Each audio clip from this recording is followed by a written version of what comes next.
12 unbeaten Liverpool fans, right? Does it feel like that? It doesn't. It doesn't feel like that. And I think the worst thing your team can be is boring to watch. And I think the worst thing that you can have for your team is not want to turn on the TV and watch them. Moving on to the next topic, which is unfortunately going to be Liverpool. I'll definitely need a couple of swigs of this beer Moretti for that. Yeah, Liverpool. I didn't see the game. I've since watched Match of the Day. I've since, caught up on Slot's press conference and everything like that. Ultimately, just a really disappointing result.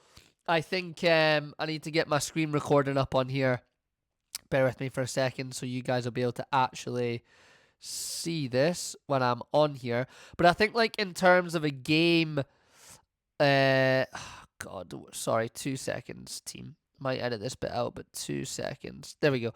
I think from a game point of view, if you look at the stats here, that's, match of the day I took a screenshot of, XG I'm not going to go over, but Liverpool have 32 shots. It's 11 on target, 76 touches in the opposition box, and a possession of 73%, and they've kind of titled that as wasteful Reds. 32 shots is a hell of a lot, and it's better than having none, and it's something Liverpool have struggled with, so okay, credit to that, and I think that makes it a little bit more exciting, so to speak. But I still just think in the way that we attack is just so predictable.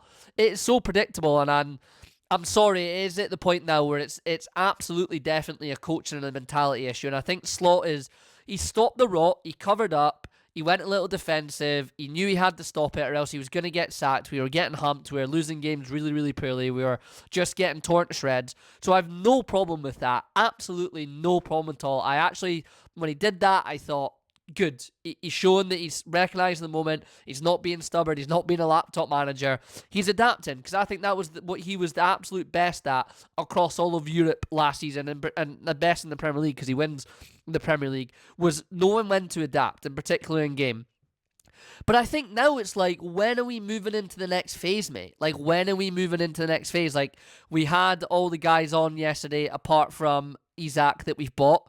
And if anything, Ekitiki's looked better than Isak anyway. So you've got that main kind of striker there. You had Wirtz playing, you had Kerkez, you had Frimpong. So you've got those guys there. It's when are we moving into the next part, mate? When are we starting to step up on teams and really start to literally everything that Man United did against Man City? And I know, Burnley aren't going to come and be open like Man City are. I understand there's a different concept, but just pace, unpredictability. But then again, I think the problem, again, I've talked about this a lot, and I was so buzzing with every single signing in the season, in the summer, sorry, but it's the profile and the characteristic of the players. Everybody just wants it to feet, and I'm not going to go over that a million times again for you guys, but it's just the same thing, and we need some pace, we need something, people wanting to get in behind. I think Frimpong's good at that, but it's a mentality, it's a coaching thing for me, and he's starting to lose the crowd.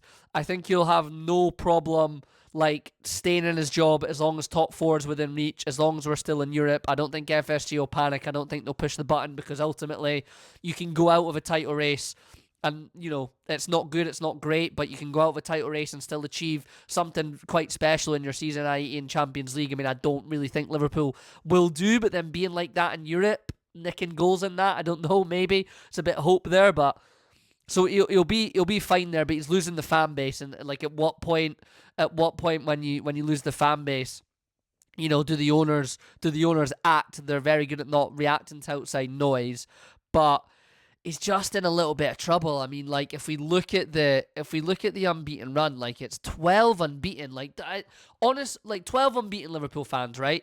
Does it feel like that? It doesn't feel like that, and I think the worst thing your team can be is boring to watch, and I think the worst thing that you can have for your team is not want to turn on the TV and watch them. I think that is absolutely hands down the worst thing you can be. I think it's even worse than just being shit. I really do. I think I'd rather just be shit, because I've seen Liverpool be quite shit.